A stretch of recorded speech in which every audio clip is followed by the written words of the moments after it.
Assalamu alaikum. Today we are going to look at the 10 tenets of liberal humanism. In my last video, we spoke about how we need to reflect upon the kind of books that we have studied, the works, the authors, and the kind of impression that these kind of books have left. I believe most of us have done this exercise and have arrived at certain conclusions.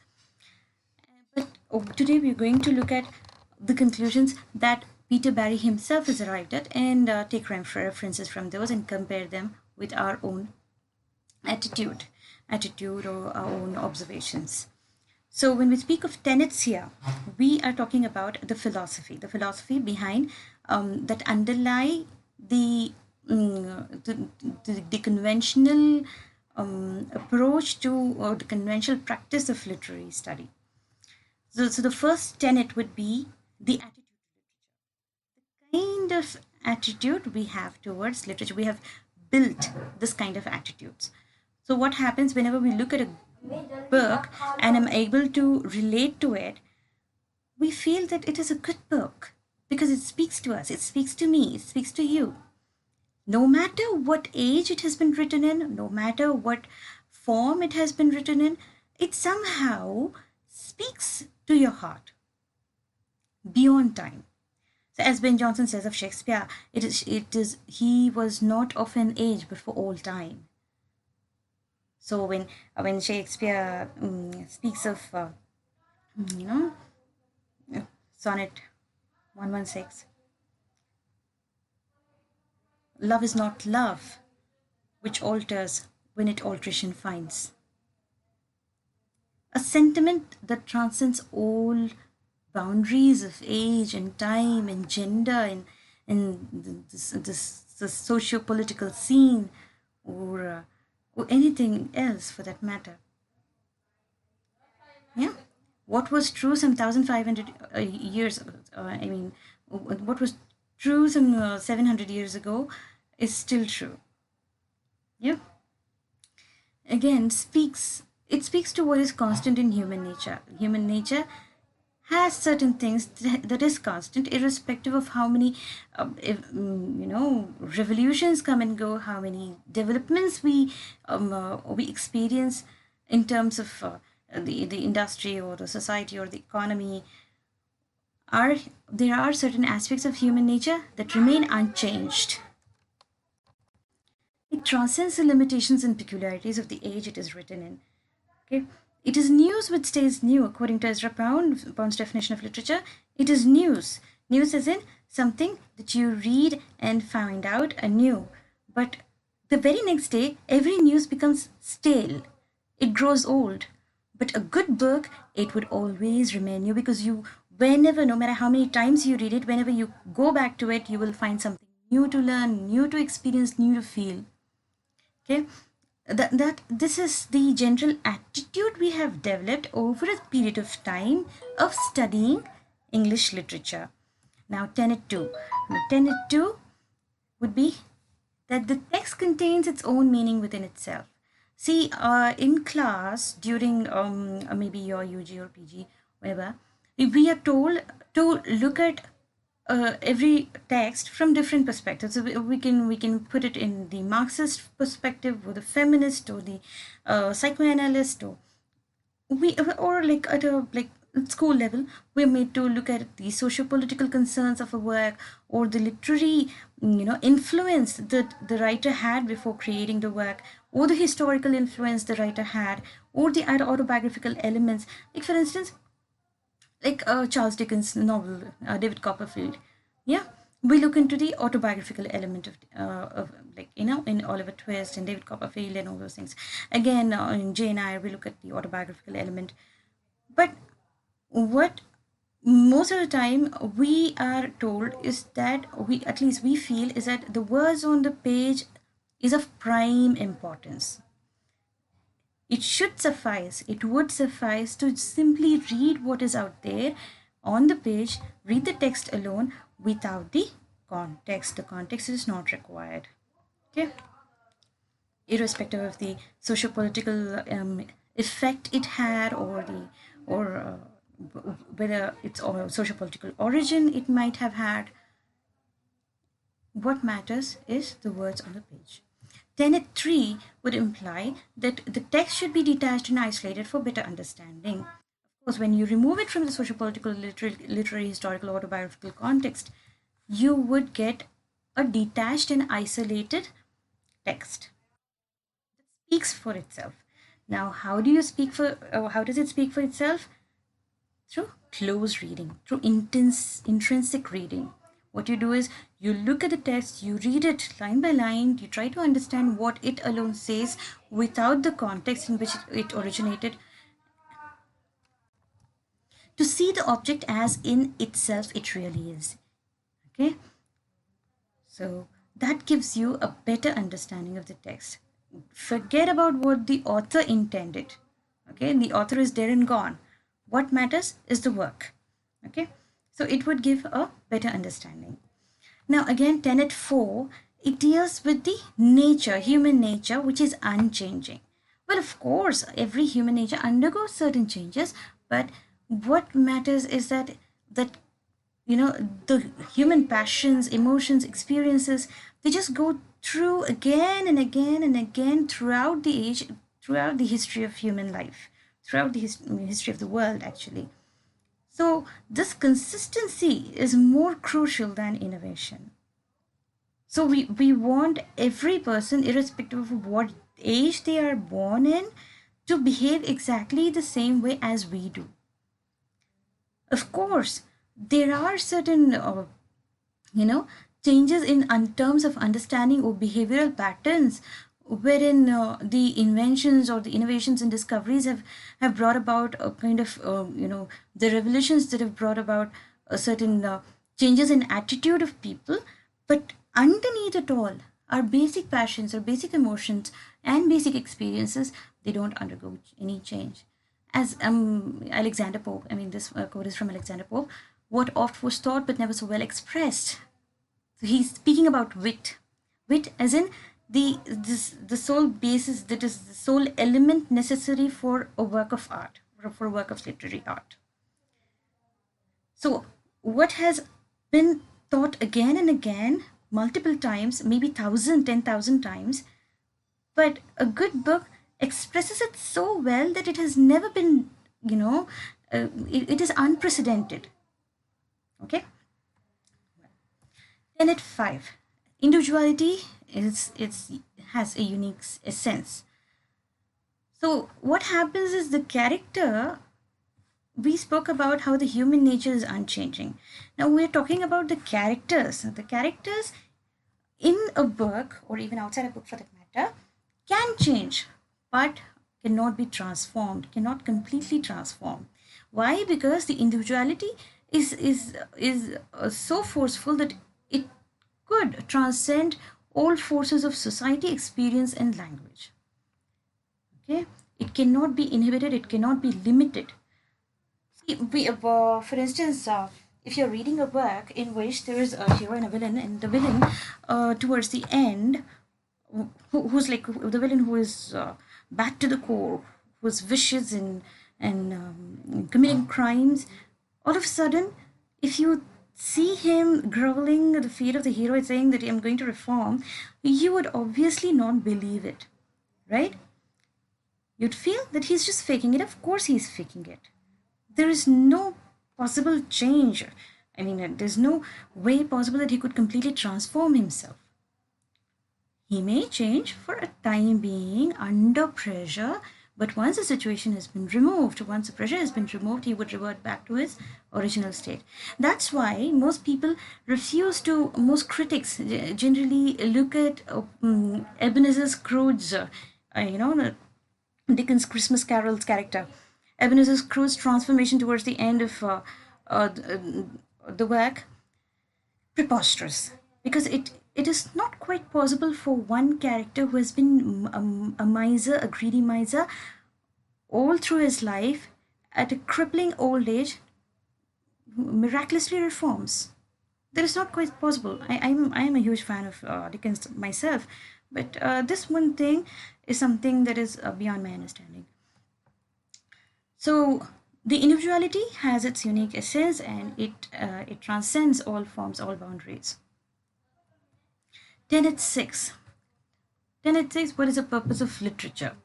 The purpose of literature is the enhancement of life and humane values, propagation of human values. So, a literature should serve a purpose of making the life richer, okay, bringing in moral values, humane values into the society, propagating it. But if you just go about, beating a drum into the, uh, at the center of the city center, and start telling people to be good, to be good, to be good, how many of them are going to listen to you? So the literary work, the work of literature, the mode of the literature has to be covered, okay, as in the opposite of overt. It has to be subtle. It should not be up in your face. Because, as Keith says, we distrust literature which has a palpable design upon us. Anything that tells you to live your life in a certain way, we do not like it. Nobody likes to be told how to live your life. Neither you nor I. So it has to teach without really, hitting it on your head. Okay. Now, tenet 7. Organic fusion of form and content. When we speak of form, we are talking about the structure. And when we speak of content, we are talking about the material, the substance. Okay? Structure, substance. Now, this form has to be organically fused with content. Okay? Only then a good, proper, genuine work of art could be created. But if you if you have a very strict form, as in like the classics, like the Romans and the Greeks, they had this so many rules. Like for instance, the unities, the three unities. You must be familiar with the three unities: unit of time, place, action. If you subscribe to that form, and you wanted your content to fit into that form, it might ultimately seem quite unnatural. Yes. So the form and content has to emerge together. Both have to emerge together. So only then fancy could be avoided. See, I hope you remember Wordsworth's preface to lyrical ballads in Coleridge's Biographia Literaria.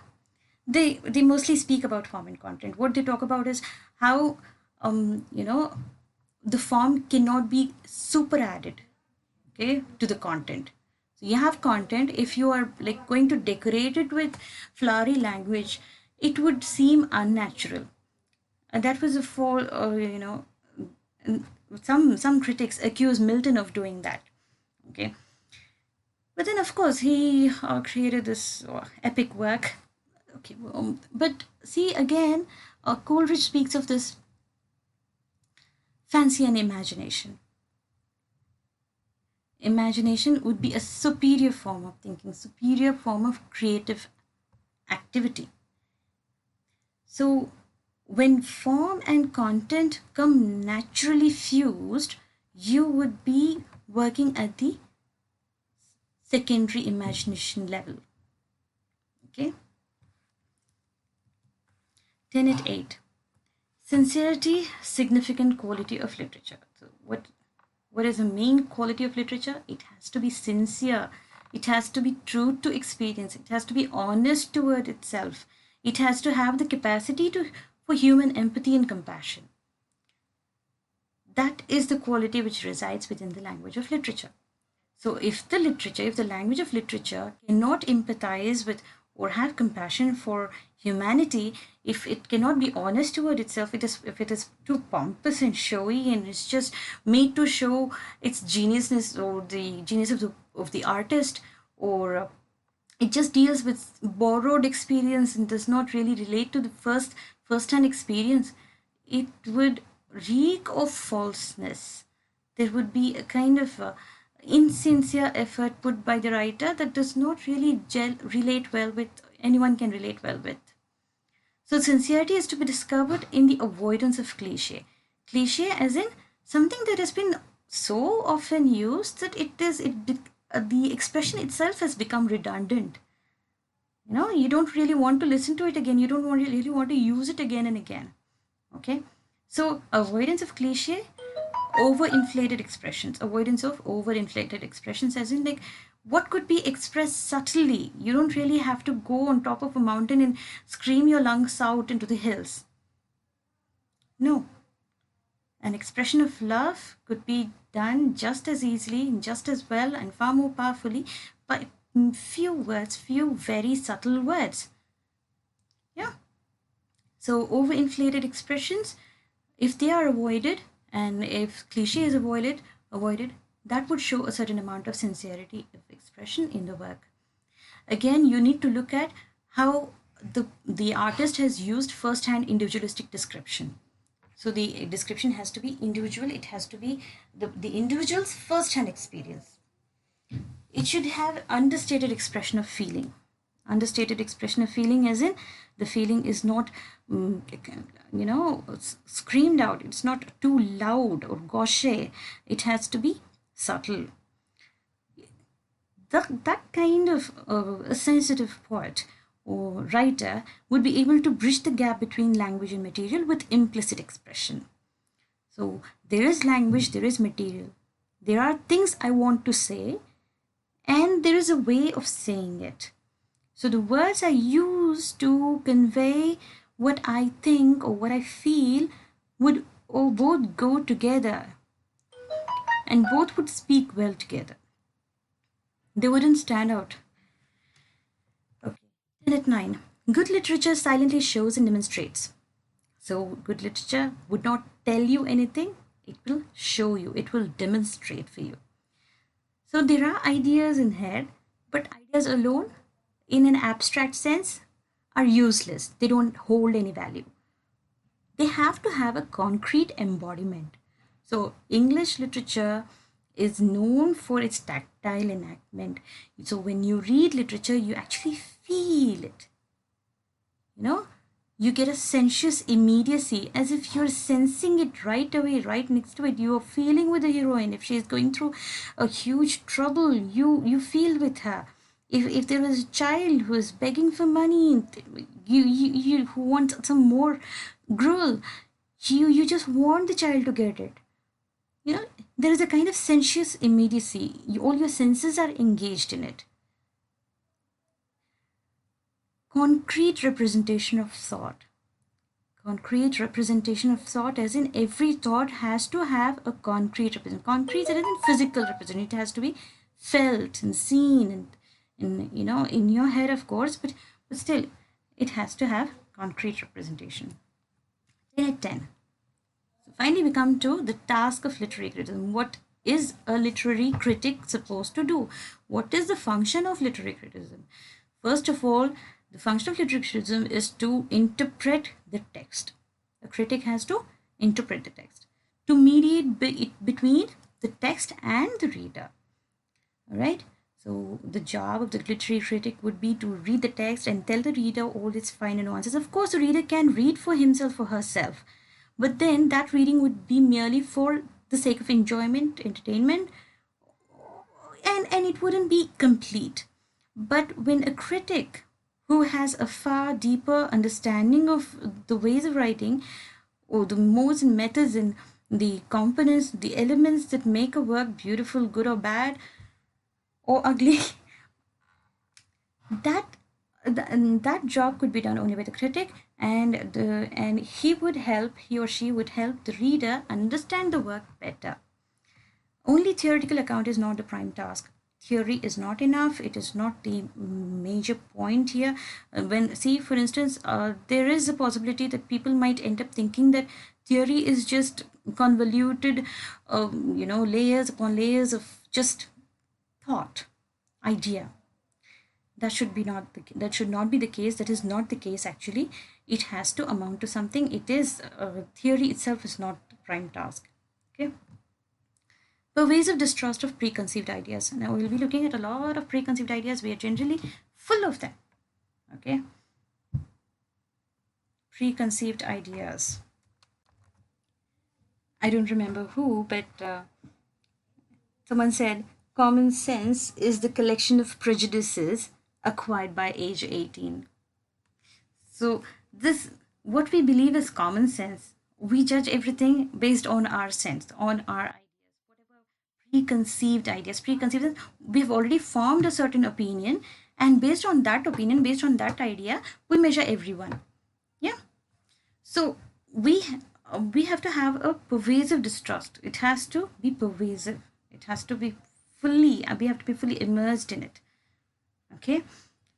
We have to distrust preconceived ideas. We have to go into literary study without having any preconceived ideas, being unjudged, unbiased, unprejudiced. So English empiricism. There is English empiricism as in ideas formed. This is a Lockean idea, John Locke, you must have heard of him. So this is a Lockean idea that says that ideas formed by direct sense impressions from the world imprinted on mind. Only those ideas are worth consideration. If it is all in your head, it does not matter. What matters that so long as you do not experience it, you cannot express it. You're not supposed to have the thought. So the world itself, the world around us, has a certain, our sense is impressed by the world around us. That kind of thought, that kind of ideas can be, a worth consideration. They reject introspective speculation as valid knowledge.